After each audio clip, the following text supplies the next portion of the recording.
श्रीराम समर्थ.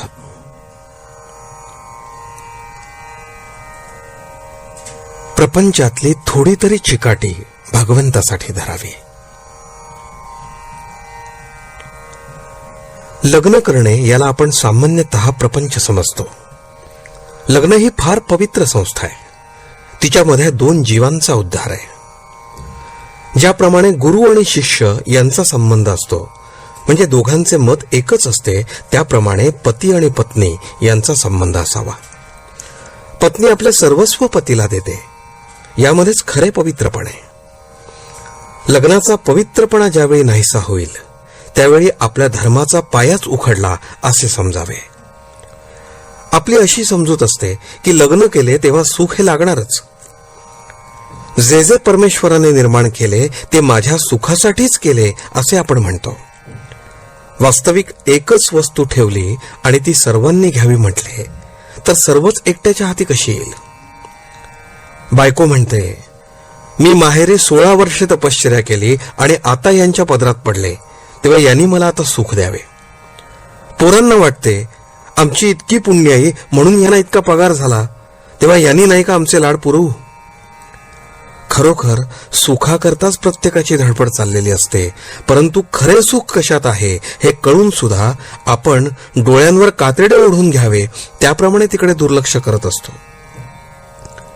प्रपंचात सुख मिळावे म्हणून आपण जी चिकाटी धरतो, तिच्या 1/4 चिकाटी जरी भगवंतासाठी आपण धरली तरी आपले काम भागेल. आनंदाच्या प्राप्तीसाठी आपण जे साधन आज करतो आहोत ते चुकीचे आहे. तात्पुरत्या सुखासाठी आपण आज धडपडतो, त्यापासून दुःखच पदरात पडते. म्हणून तसे न करता चिरकाळ टिकणाऱ्या सुखासाठी आपण काहीतरी साधन करावे.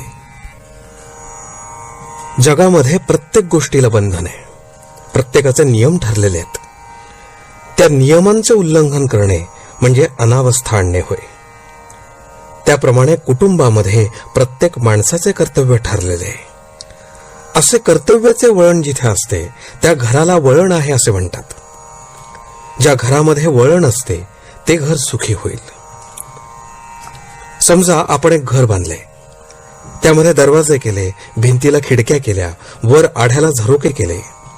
आता त्यापैकी झरोक्यांनी विचार केला की आम्ही का म्हणून लहान असावे, आम्ही दरवाजानितकेच मोठे होणार असे म्हणून ते दरवाजानितके मोठे झाले. खिडक्यांनीही तोच विचार केला आणि त्या सगळ्या दरवाजानितक्या मोठ्या बनल्या. असे झाल्यावर त्या घराचे काय होईल?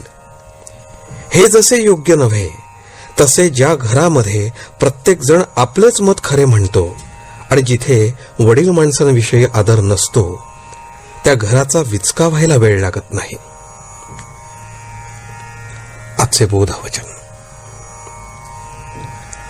आपल्या घरातील वातावरण शुद्ध, शांत आणि पवित्र असावे. जानकी जीवन स्मरण. जय जय राम.